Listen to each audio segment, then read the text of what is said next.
যদি দাদাকে প্রণাম করে সে দাদা ধরে কি অনলাইন খুলে দিব কত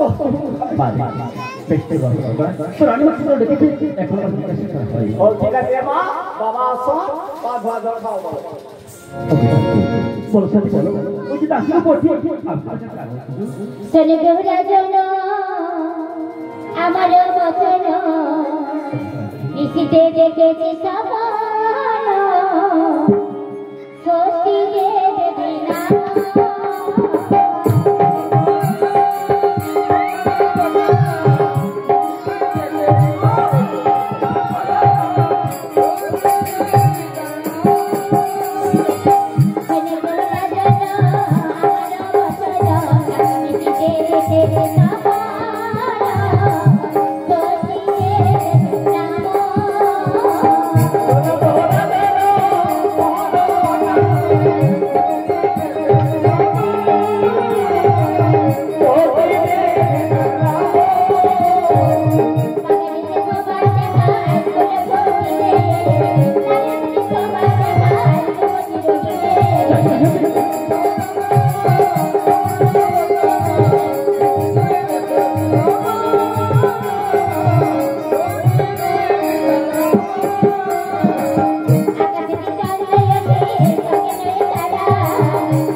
দাদা তোর আগে কি আমি দেখবো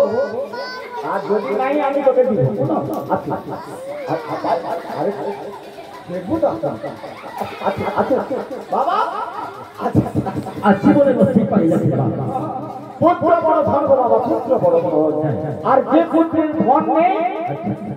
আমাকে মানে পুত্রকে দাদা আমরা কি বলি গো পুত্রকে বলি আমরা পুত্র আর কন্যাকে বলি রত্ন তাই তোমার কাছে দুজন রানী না 12 বছর ধরে এক পুত্র সন্তান হলো না আর রাস্তায় আমি গেলে আমাকে লোকে কি বলে জানো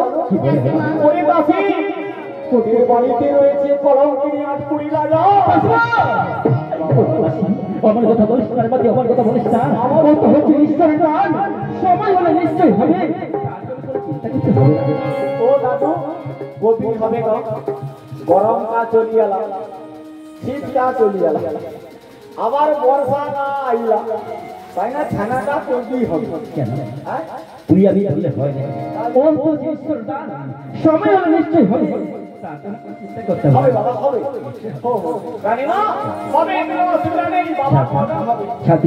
কিন্তু তুমি কি বললে আমি তা কিছুতেই বলতে পারলাম না দেবী গো দেবী ও সাথী তুমি জানো আমি হচ্ছি ভক্ত তাই তুমি যদি ভক্ত ঘন্টা বাজে ওই আবার আজকের মধ্যে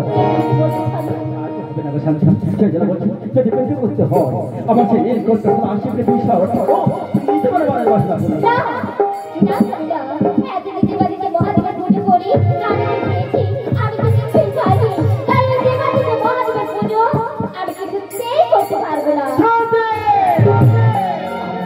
ভালো ভালো জানো তুমি একটি কথা ভালো বলতে ভালোবাসা তাই তো বলছি শান্তি যে রাজ্যের মধ্যে হয়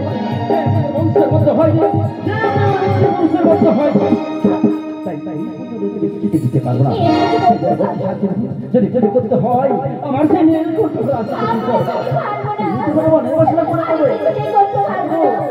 শোনো শোনো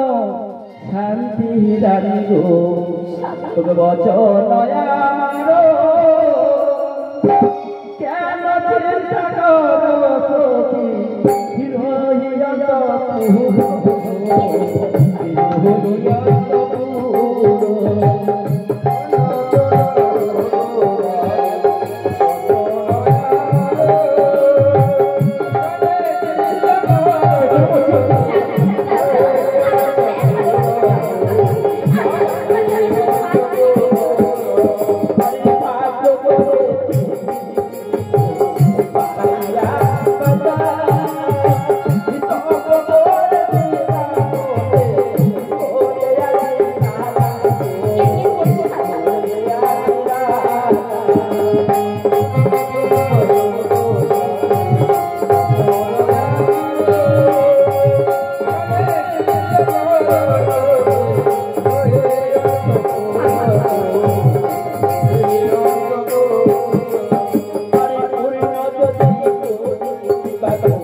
আমি কাজ করছিলাম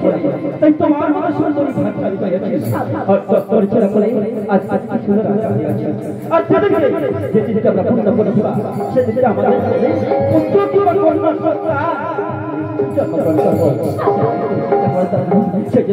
তুই আমার সেই স্মরণ করো মহারাজ আমার রানীমা তো 12 বছর ধরে শিব পূজা করলো, কিছু তো ফলাফল হয়নি বাবা। তাই আমি কি বলি বাবা জানো, ওগো শিব বুঝিলে মহারাজ, শিব বুঝিলে মহারাজ কি ফল